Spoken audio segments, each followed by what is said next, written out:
नमस्ते दोस्तों, चैनल को सब्सक्राइब करने के लिए यहाँ क्लिक करें। घने जंगल में रहता था भोलू नाम का एक बंदर। भोलू बहुत प्यारा और मोटा सा था, लेकिन उसकी एक बुरी आदत थी। वो बार बार झूठ बोलता था। कभी कहता मैंने शेर को भी डरा दिया था। तो कभी कहता इस नदी पर ये पुल मैंने ही बनाया था। शुरू में सब जानवर उसकी बातों पर भरोसा करते, लेकिन धीरे धीरे सब समझ गए कि भोलू झूठ की फैक्ट्री है।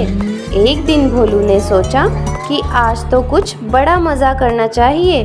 उसने दौड़ते हुए शोर मचाया। अरे भागो, जंगल में बाघ आ गया। सभी जानवर डर के मारे इधर उधर भागने लगे। सभी को भागता देख भोलू जोर जोर से हंसने लगा। हाँ हाँ हाँ, अरे कोई बाघ नहीं आया, ये तो बस मजाक था। सभी जानवर बहुत नाराज हुए। उन्होंने भोलू से कहा, अगर अगली बार सच में मुसीबत आई और हम न माने तो क्या करोगे? भोलू बोला, अरे मैं तो बस मजाक करता हूँ। कुछ दिनों बाद जंगल में सच में एक भूखा बाघ आ गया। भोलू जोर से चिल्लाया, बचो बचो, बाघ आ गया, बाघ आ गया। इस बार सच में बाघ आ गया था, लेकिन भोलू की बात किसी ने नहीं मानी। कौवा बोला, इस बार नहीं बंदर की बातों में आएंगे। बंदर बोला, फिर कोई मजाक होगा।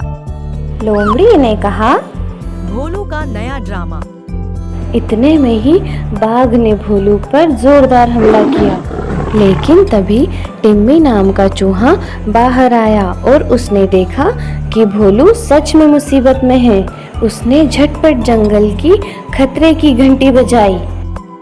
सभी जानवर समझ गए कि अब की बार खतरा असली है। सबने मिलकर शोर मचाया, लाठी डंडों से बाघ का सामना किया और उसे डराकर भगा दिया।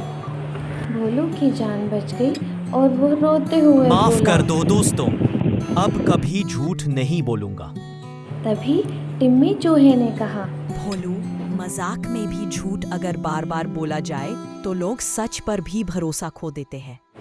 भोलू ने अपनी गलती मानी और कहा, अब मैं सिर्फ सच्ची बातें बोलूंगा और सबका भरोसा फिर से जीतूंगा। बच्चों, इस कहानी से हमने सीखा, बार बार झूठ बोलने वाला जब सच बोले तो कोई उस पर विश्वास नहीं करता और मजाक की भी एक सीमा होती है।